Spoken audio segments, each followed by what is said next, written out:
this in Seattle. Wow. God, what a day. Oh, enjoying that hot dog with the bun and everything. It's got ketchup, mustard. Oh, it's got salt. Oh, I think it all. Found that one. Let this be a reminder that this show is about hot dogs. This is SportsCenter. Hey, I'm Marissa Roberto, and we've got one more night off before Game 3 of the Stanley Cup Final. So it's another chance to break down how improbable a series win would be for the Oilers. As we mentioned yesterday, only 5 out of 54 teams who have gone down 0-2 have come back to win. Which means for those who like math, the Panthers have a 90.7% chance to win. In the last 12 years, 7 teams have gone up 2-0, and all 7 went on to seal the deal. Another odd fact is that no Western Conference team has gone on to complete the comeback. So the burning question is, what do the Oilers have to do to make history? For starters, scoring would be nice. But they've run into the brick wall of Sergei Bobrovsky. At even strength, Bob has saved 3 goals above expected and has stopped 43 of 44 shots. Good for a save percentage of .977 and a goals against of less than 1. He's getting a hand from Gustav Forsling in particular, who's played more minutes against Connor McDavid than anyone through 2 games. And when he's been out there, the Panthers have been out shooting Edmonton. What's also helping is an unlikely line combo. Tkachuk, Bennett, and Rodriguez have been unstoppable, producing 4 goals in 6 games after being put together last series. They've outshot the opposition 44-14, which is a shot share of over 75%. They've also outchanced the opposition 42-13 and created 23 high-danger chances. Some good news for the Oilers. Leon Draisaitl has avoided any discipline for that Game 2 hit against Alexander Barkov. But the league did slap Sam Carrick with a maximum fine for his hit on Dmitry Kulikov. Now, after all that, I do want to point out to Edmonton Oilers fans, I'm still with you, okay? I still want this for you. It's good vibes only. To basketball, the Mavs are facing the same uphill climb as the Oilers in the NBA Finals, as they try to get on the board tonight against the Celtics. Only 5 out of 36 teams that have gone down 0-2 have come back to win it, one of which featured Kyrie Irving, who is of course LeBron's sidekick on those 2016 Cavs. Joined now by our betting guy, Wes Chang. Wes, how's it going? What's going on, Marissa?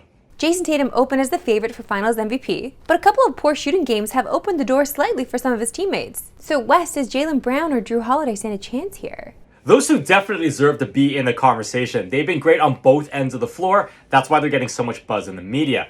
As you mentioned, Tatum's kind of opening the door here. But I mentioned prior to this series, I thought it'd be crazy if they gave Brown 2 MVP trophies during this championship run, given the history that these two have had leading this team.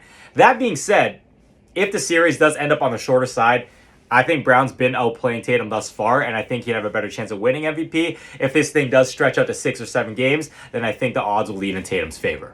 All right, Wes, I got one more for you, and you know what it is. Who's your best bet for Game 3 tonight? I like Daniel Gafford to go over his points and rebounds combo. This has to do with everything we saw in Game 2. Luka Doncic was going off, finally able to get his own shot. As a result, Boston had to start sending doubles towards him. That should equate to more alley-oop and lob opportunities for Gafford, a few more offensive rebounds here and there. But you also have to factor in, Kristaps Porzingis is going to be a shell of himself whether he plays or not in this game. That'll likely show up more on the defensive end versus the offensive end.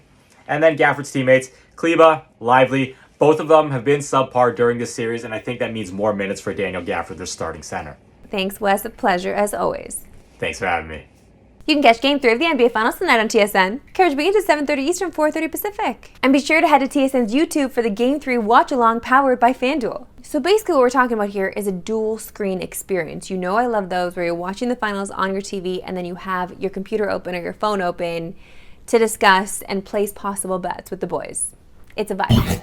To football, and the gaming community, specifically the sports gaming community, got some news yesterday when Christian McCaffrey was named the cover athlete for Madden 25. Fortunately for McCaffrey, the notion of a Madden curse has seemingly been debunked, and you could thank Tom Brady and Patrick Mahomes for that. So there's no reason not to expect a great year from McCaffrey. But just how great are we thinking? In 27 games since joining the Niners, McCaffrey is averaging just under 120 scrimmage yards, which is 13 more than the next closest player. He's also got 31 TDs, which is the most over that span. It's been 11 years since a non-QB1 MVP. But if that trend ever ends, McCaffrey could be the guy to do it. Adrian Peterson won the award in 2012, and he did it in historic fashion, becoming just the 7th back to get over 2,000 rushing yards in a season. For McCaffrey to do it, he might also need to make history, which is a long shot considering the single-season TD record is 31. That's 10 more than McCaffrey had in 2023. But at 50-1, you could do worse than sprinkling a little love on McCaffrey. If you're a 49ers fan and really want to lean into your team this season, FanDuel still has them as the favorite to win the Super Bowl. But we'll see if Mahomes has something to say about that again.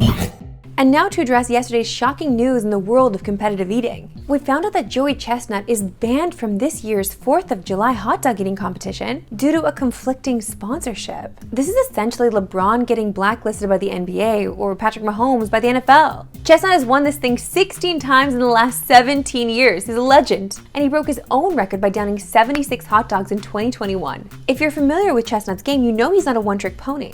Joey Jaws owns 55 world records, including the standard for ice cream, chicken wings, and mutton sandwiches. Everybody like mutton? Mutton! Hope you didn't cut the fat off. I mean, obviously you knew that was coming.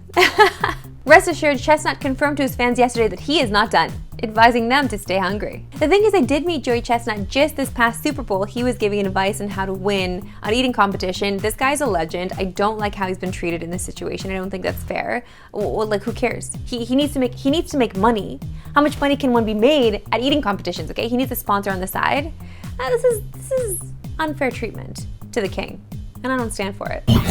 And we finish with some sad news out of the world of basketball, as Lakers legend Jerry West has passed away at the age of 86. West was a 14-time All-Star and won 1 NBA title as a player and 8 as an executive. He's known to generations of basketball fans as the Logo. NBA Commissioner Adam Silver put out the following statement saying, "Jerry West was a basketball genius and a defining figure in our league for more than 60 years.